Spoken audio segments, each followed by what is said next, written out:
Bienvenidos a la Liga de Electrones, el podcast sobre tecnología y la industria electrónica en español para toda Latinoamérica.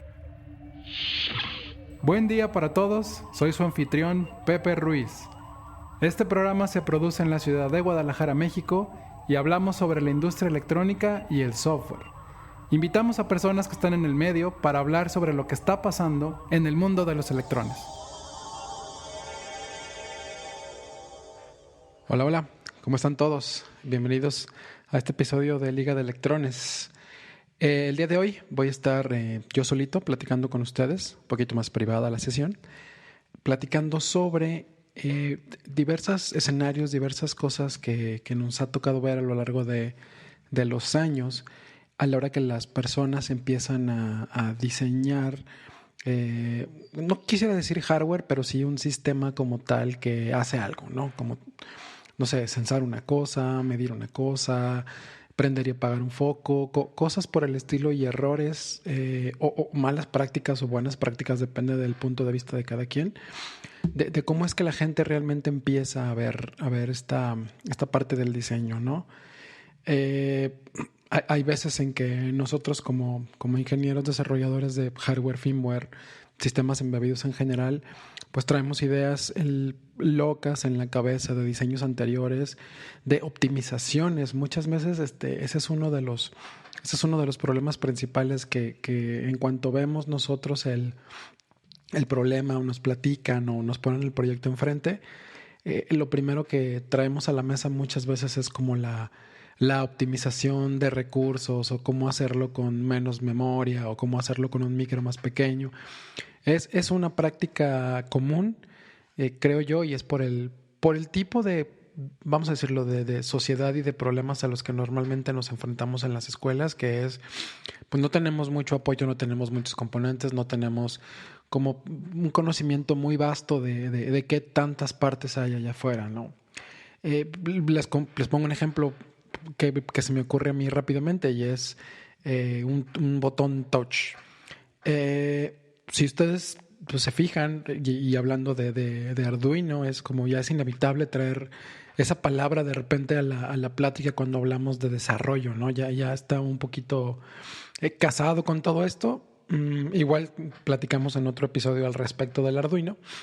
Pero ahorita pues se vuelve muy común de que uno ve touch sensing, o sea, un sensor capacitivo para una botonera, y lo primero que muchas veces uno piensa, pues agarro un micro, ¿no? Agarro un micro que trae ya ciertos algoritmos o cierta interfase de touch sensing y pues lo echo a volar y ya, ¿no? Ya tengo ahí una botonera touch.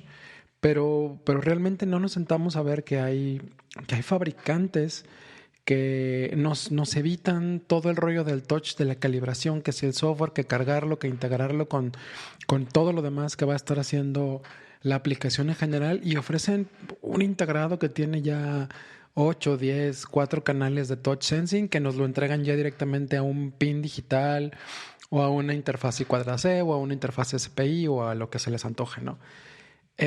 Y nosotros es como, no, lo que salga más barato y no necesariamente es lo más rápido y lo más óptimo a lo mejor para poder desarrollar un prototipo, un demo o la versión 1 de algo, ¿no? En una de las compañías en las que he estado, para mí fue muy marcado porque hacían producto, ¿no? No les voy a echar mentiras, digo Xbox, ¿no? Ahí se ve como muy clara la evolución. Desde la primera generación de la consola, pasando por el Xbox 360 súper popular, luego Xbox One y luego ya las nuevas generaciones. Si ustedes se fijan siempre, la primera cuando sale siempre es enorme, siempre es grande, se ve como muy complicada, muy delicada. Y conforme van pasando los años, pues la consola va reduciendo su tamaño, va creciendo muchas veces en memoria o hasta le van poniendo diferentes características nuevas que en su momento, bueno, que al principio pues no tenían, ¿no? Y también le van quitando cosas que probablemente no eran tan necesarias, ¿no? Cierto tipo de periféricos, cierto tipo de puertos, van como optimizando el sistema hasta que les queda algo que ya les da como mucho más margen de ganancia, pero sigue teniendo exactamente la misma funcionalidad que la primera generación, ¿no? De eso se trata, o hasta mejor funcionalidad, ¿no? Entonces, de eso se trata un ciclo de desarrollo de un producto, ¿no? No es nada más lo meto, algo que les va a durar mucho tiempo funcionando, claro. O sea, no nada más lo hago y lo optimizo así al principio antes de salir, no importa que no duerma, cuánto me tarde, sino que normalmente va siendo más como un tipo de evolución, ¿no? O sea, saco una versión, a lo mejor no es necesariamente la más eficiente, la más barata en términos de costo y de todo, pero sí nos ayuda mucho en tiempo, ¿no? A poder sacar la solución de una forma que a lo mejor pensamos que va a ser un poco más robusta porque pues a final de cuentas si tienes muchas cosas haciendo cada quien su trabajo y luego las comunicas, pues es mucho más fácil a que tengas un solo ente queriendo hacer todo, ¿no?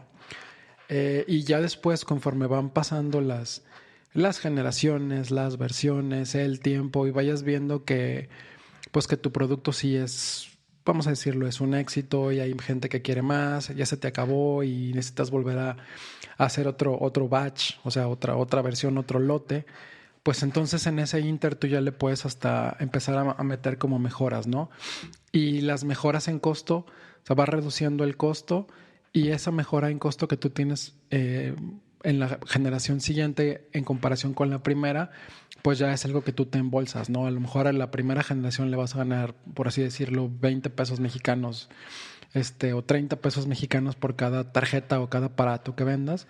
Pero ya conforme va pasando el tiempo, pues vas entendiendo mucho mejor tu producto, cómo lo están usando, y le vas reduciendo el costo, integrando diferentes funcionalidades, vamos a decirlo, dentro de un microcontrolador, ¿no? O sea, si tienes botones touch, si tienes alguna salida a relevador, algún tipo de control de motores, pues a lo mejor al principio lo haces todo regado en pedazos, le sacas el costo, dices, si estoy en rango, le sacas 20 pesos de margen a esa solución, pero ya en la segunda generación ya tuviste más tiempo y más experiencia y a lo mejor integraste la parte del touch directamente en el micro, ¿no? Entonces ya le bajaste el costo de este componente más este, más este, más este, y entonces ese margen de ganancia pues ya te lo llevas directamente tú, ¿no? O sea, lo sigues vendiendo al mismo precio, pero a ti ya te da más ganancia.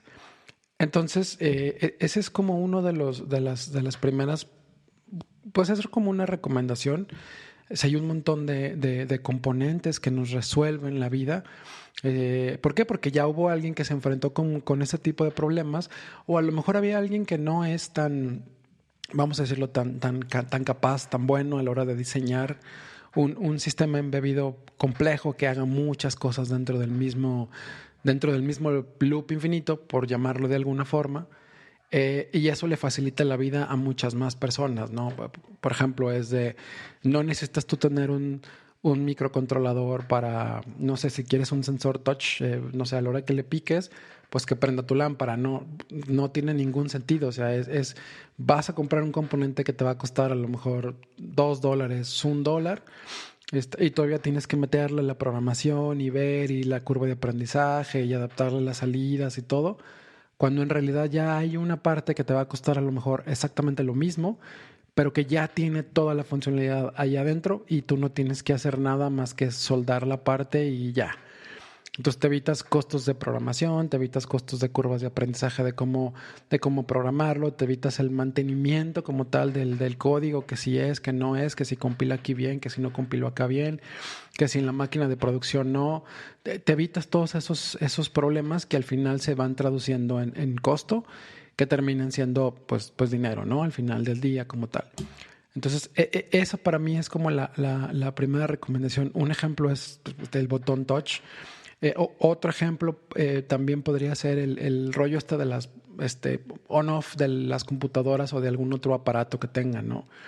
Hoy en día, si uno toma, por ejemplo, una computadora, si se trabó, lo que tienen que hacer pues es dejar apretado el botón de encendido por, no sé, 10, 15 segundos hasta que se apague, ¿no?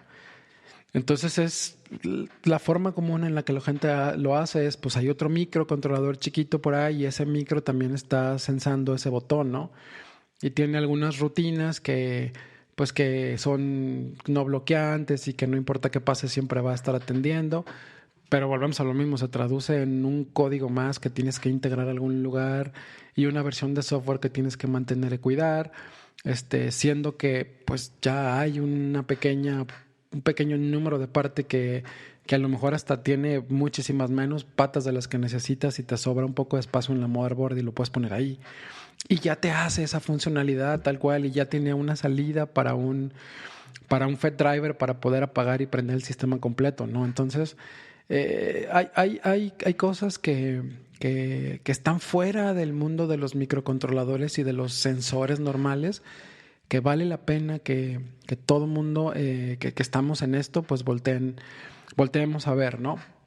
El caso también de los drivers de LEDs, ¿no? Hay una variedad infinita de drivers de LEDs que funcionan de diferente forma, pero también por alguna razón hay muchas personas que quieren, no, pues si tengo 40 LEDs, pues compro un micro de 48 patas y yo driveo, ¿no? Cada una y pues no. O sea, hacer también el código para manejar todo eso es una parte que tienes que mantener. Entonces, pues digo, ya hay una parte, o sea, un componente que ya tiene la medición de corriente interna, que tiene ya una protección de cortocircuito, que te avisa de muchas cosas y ya tú todo lo que tienes que hacer a lo mejor ahora sí es poner un pequeño micrito que le hable por ahí cuadraza y que prenda y apague los LEDs a la intensidad que tú quieres, ¿no? Cosas así por el estilo se ve mucho que siguen pasando hoy en día. Y ahí hay que echarle un poquito la culpa también al Arduino, ¿no? Mucha gente está empezando por aquí, o sea, al menos para que despierten la curiosidad. Sé de algunas universidades, escuelas técnicas que meten el Arduino a una temprana, en semestres prontos de la carrera, ¿no? En asignaturas prontas de la carrera. Y ahí es donde la gente realmente empieza a ver si eso es lo suyo o no, ¿no? O sea, hay mucha gente que dice, no, pues esto la verdad es que no es lo que yo esperaba y se van. Y hay otras que dicen, pues sí, ¿no? O sea, esto realmente me gusta. Pero otra vez, hay tendencias y hay cosas que mucho lo quieren resolver directamente con un Arduino y a veces nos cegan de que hay que voltear a ver con los fabricantes que hay más cosas, ¿no? Otro tipo de componentes y de circuitos que nos van a ayudar a no tener como muchos de estos problemas. Otro ejemplo que se me viene muchísimo a la mente es el controlador de un motor a pasos, ¿no? También hay una infinidad de circuitos integrados que ya tienen como tal las secuencias y la velocidad y las maquinitas de estado. Y tú nada más tienes que decirle, hey, muévete un paso a la derecha, un paso a la izquierda, mueve 5 pasos, y ya automáticamente ese circuito integrado va a comunicarse directamente, o sea, ya con el motor, si es un motor muy pequeño, o se comunica ya con los drivers, ¿no? Entonces, ni siquiera es como que tengas que hacer todo el arreglo de, sí, resistencia más transistor, más el driver del FET y todo, sino que ya viene todo adentro, o sea, ya está adentro. Y tú ya nada más conectas, sí, esta línea es la que va a voltaje, y esta es la que va a cada una de las líneas del motor, ¿no? O un puente H, también si tú tienes un motor de directa, como tal que vas a estar cambiando el giro, pues ya hay puentes H que te resuelven esta parte del punto muerto donde no le puedes poner voltaje y tierra en un periodo de tiempo porque si no causas un corto. Entonces, hay cosas, ¿no? Hay momentos y yo creo que para todo el mundo tiene que haber esta curva de aprendizaje en el que tenemos que entender que a veces es mejor pues liberar un producto, no importa que no esté tan optimizado en términos de costo de hardware, para ver si funciona. Y ojo, o sea, lo que menos queremos es que nos empiece a dar como mucha guerra. Entonces, al principio, separar la aplicación en pequeños pedazos donde tengas una parte en específico que se haga cargo únicamente de ese pequeño bloque, a veces ayuda a facilitar muchas veces el entendimiento del sistema. Y ya después de ahí ya viene esta parte en la que lo empiezas a integrar todo, a miniaturizar todo, porque pues es una cosa que tiene muchos componentes hacia afuera, muchos periféricos, mucho todo. La integración del software se empieza a volver un problema, ¿no? Porque si tienes que hablar SPI por aquí, cuadrada sea por acá, y luego tienes que atender exactamente el driver del motor aquí, entonces se vuelve a crear como un nido, se hace como un nido de es que quién tiene prioridad y es que quién sí y es que quién no. Y muchas veces ya entramos en cosas ya más complejas como tener un sistema operativo pequeño que maneje los recursos compartidos. Y entonces no quieren entrar ahí desde su inicio. Más bien yo les diría, distribuyan su aplicación. Hay un montón de componentes que hacen mil cosas y vayan entrando por ese lado y van a ver cómo poco a poco van a ir viendo esta funcionalidad si la necesito, esta funcionalidad no. Y conforme vaya avanzando también su experiencia, pues pueden ir haciendo, ¿no? En los productos el ciclo de vida es así, hay un equipo o dos equipos que se dedican a una plataforma, o sea, por eso sale un celular nuevo cada año, por eso sale una versión de consola nuevo cada año, aunque sea la misma generación, pero es una versión más nueva, ¿no? Porque cuando terminas de diseñar, lo avientas a las pruebas y a todo el rollo de manufactura y en ese momento para las personas que diseñaron empieza el diseño de la siguiente revisión, ¿no? De la siguiente generación. O sea, la parte que hicieron todavía ni siquiera ha llegado a las manos del consumidor y ellos ya empezaron a trabajar en la siguiente generación. Y eso es, pues, para varias cosas, ¿no? Para seguir dándole como trabajo a los desarrolladores, porque pues imagínense que su empresa se dedica a vender, híjole, no sé, un teclado. Si hace un teclado industrial.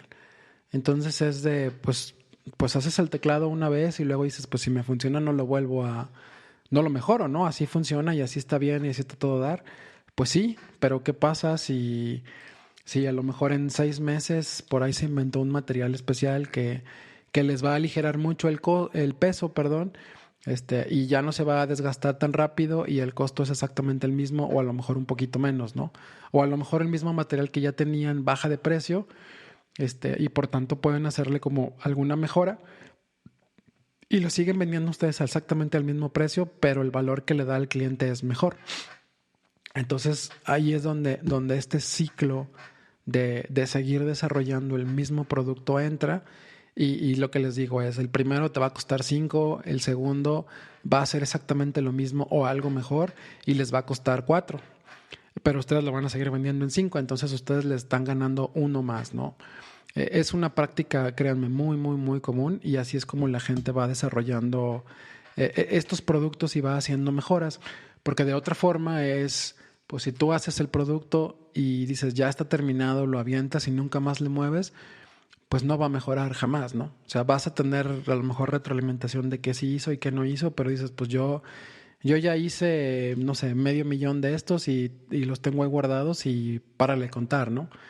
Bueno, pues ¿cuánto te costó hacer 500,000 contra cuánto te va a costar a lo mejor hacer nada más 100,000? Y en cuánto tiempo vas a vender ese 500,000, ¿no? Entonces a veces es mejor decir, bueno, van a costar un poquito más caros, pero los voy a vender más rápido.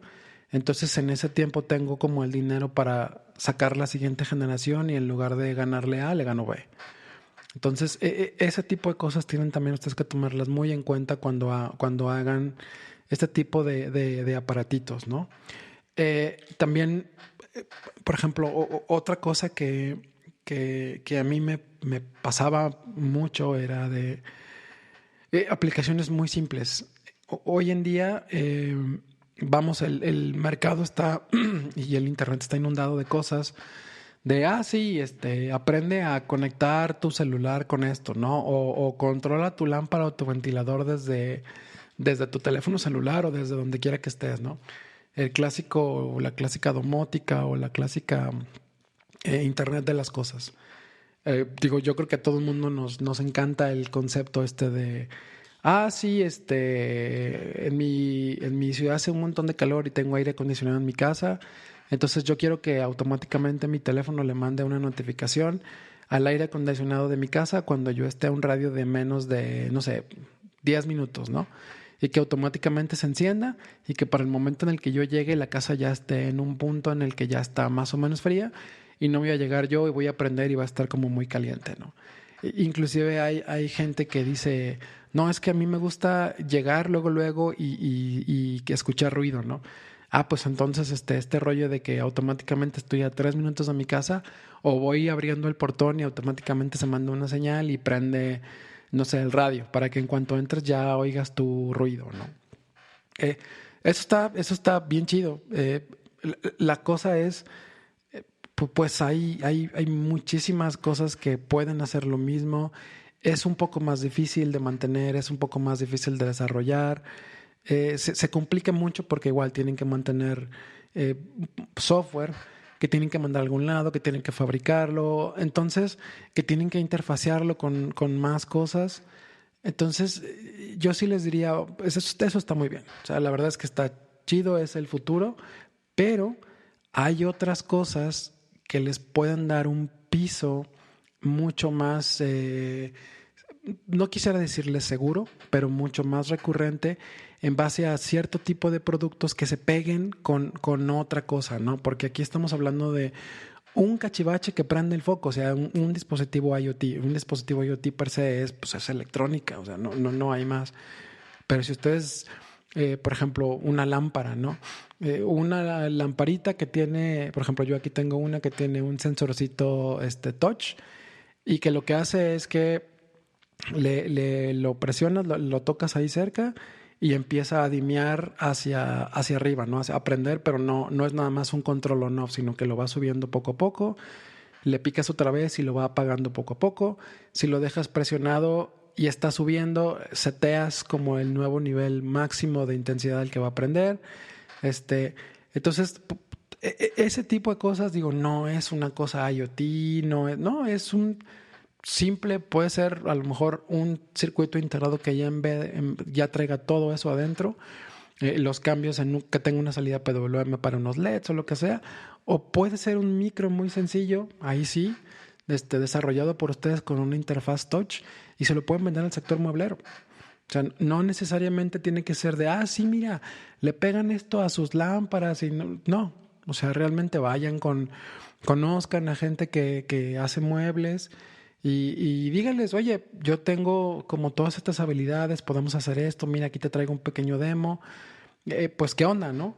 Y pues los amigos van a decir, órale, o sea, y tú me entregas ya todo esto, sí, ya, a ver, pues, y podemos meterlo como aquí, cuánto espacio necesitas, y ahí es cuando ya empiezan a jugar y tú te vuelves proveedor de alguien que hace un producto. Porque lamentablemente muchos de nosotros tenemos esta idea metida en la cabeza que nosotros somos los que tenemos que hacer el producto para el cliente, ¿no? O sea, que lo de nosotros lo tienen que comprar varias personas, cuando pues no. O sea, a veces es mejor que lo va a comprar el usuario final. Y pues no, o sea, realmente la industria del desarrollo de electrónica no va por ahí. Es de si hay una persona que sabe hacer muy bien este tipo de módulos que tienen touch y lo puedo meter en este espacio y cabe en esta PCB que perfectamente bien entra en mi lámpara o me lo diseñó a mí y yo tengo una cantidad propuesta de venta de lámparas de tanto. Híjole, pues entonces yo me pongo, hago el diseño y se lo doy a él, ¿no? O se lo maquilo ya directamente a esta persona que hace muebles.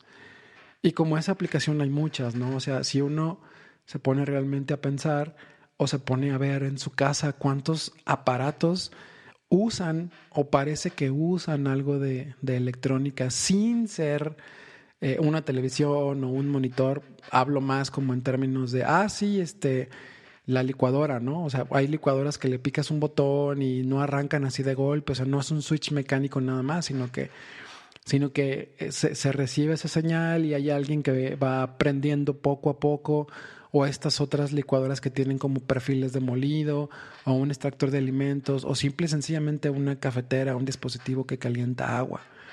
Hay muchas cosas que usan electrónica muy simple, muy simple, extremadamente simple, pero que estos fabricantes hacen por miles.